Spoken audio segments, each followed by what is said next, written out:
What's up, guys? So, I'm recording outside because I have some construction, you can call it, going on inside my house and it's really loud. So, we're going to do it out here. I'm using my microphone and talking directly into it because I also got the waterfall happening, just lots of variables, but we pivot and we adapt. So I hope you've enjoyed the body fat series. Definitely reference them at any point if you get frustrated with what you're doing or your progress, or just to as a little reminder of I'm on the right track. I'm doing all the right things. I just need to be patient, kind of thing. So I did want to today. I asked for some questions about belly fat. I know I have some common ones that people just always ask me, but I also wanted to ask if anybody had anything. And basically, I only got a few questions, and there was only one that was original. The other ones were already on my list that people ask me all the time. So we're going to jump right into it. Hot take. Number one.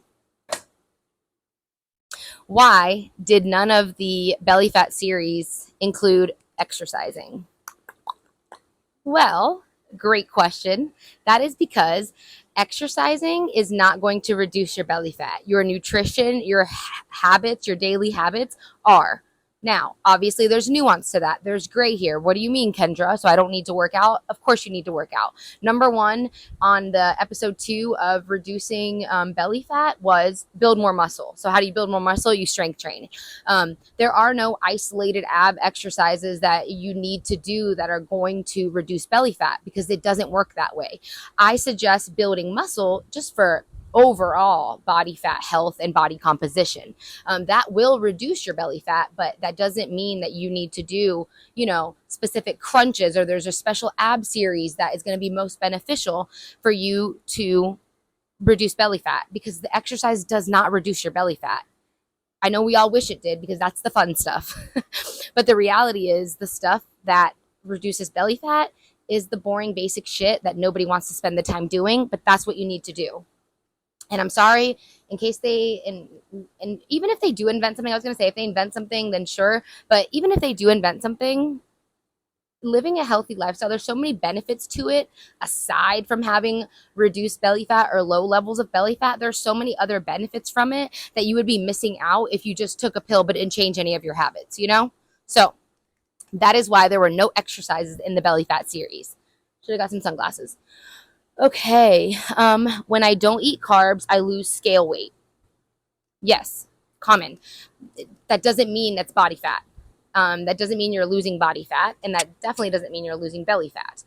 Weight on the scale can be influenced by so many different things. Did you have a lot of water the day before? Did you have a heavy lift the day before? Our muscles swell up and retain water. Did you eat a lot of carbs? Did you eat a lot of salt? Did you drink a lot of sodium? Did you get bad sleep? Did you do a lot of cardio yesterday? Like, you burned a lot of calories? Was it really hot outside? Like, did you sweat a lot? There's so many factors that go into the scale, and that's why I emphasize using it as a tool.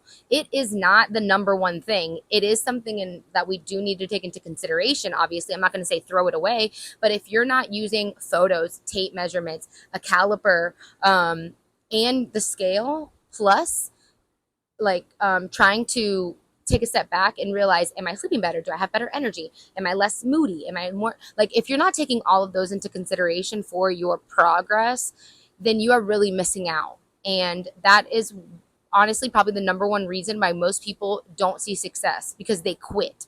Why? Because this number on the scale is all they're tracking. All they're tracking is whether that thing goes up or down. And when it doesn't do what you want it to do, then you say, whatever. But back to the topic. So carbs, having a lot of carbs, it retain water. So going low carb, your body literally depletes all of the water, is what essentially happens. You're not losing body fat, and you're just losing scale weight. So you do not need to eliminate carbs. Eliminating carbs was not one of the ways to reduce belly fat, and it is not one of the ways to reduce belly fat. You do not need to eliminate carbs. Yes, your your calories and your protein and your carbs and fats should be in check, but that doesn't mean that you eat low carb or no carb. You can eat carbs. Okay, that is why the scale is only going down because you have literally less food in your stomach, and you ate less carbs, so your body's not retaining that as water. All right. Oh, this is a really good one. If I lose body fat and I still don't see my abs, what, like, do I need to lose more, basically? No, no, no, no. That's not what's happening. So most of the time, what's happening is people are under muscled. And that's why I can't emphasize enough strength training be a part of your program to reduce your belly fat. Because if you are not strength training and you are just in a calorie deficit, just losing weight, you're losing muscle and you're losing fat. You're losing more muscle than fat. And so whenever you're done, you're just going to end up being like skin and bone. It's called skinny fat is what it's called. But that's just what's going to happen. And the only reason you're so lean but you can't see your abs is because you haven't developed ab muscles. So you need to strength train to develop ab muscles. The more muscle you have, the less lean you have to be, guys. Do you know that? The more muscle you have, the less lean you have to be and still look fit and whatever, toned, whatever you want to look like, because the muscle is enough so that way you don't have to be super low levels of body fat. So what's happening there is that you are not strength training, so you don't have any muscle. So if you lose weight but you don't build muscle, you're not going to have a toned look. You're just going to be skinny. And then how do I get rid of love handles? This is another one where I feel like people ask me this and they're looking for an exercise. And every time I tell them, like, well, you need to be in a calorie deficit to lose body fat. Are you in a calorie? They literally either leave me on red or or they are just like, oh yeah, I am. I'm trying. I don't know. I'm not that consistent. And that's what's happening. So many people are willing to do the exercise part of it, but so few people are willing to do the habits, the nutrition aspect of it. And the nutrition is where you're going to see all of that hard work pay off.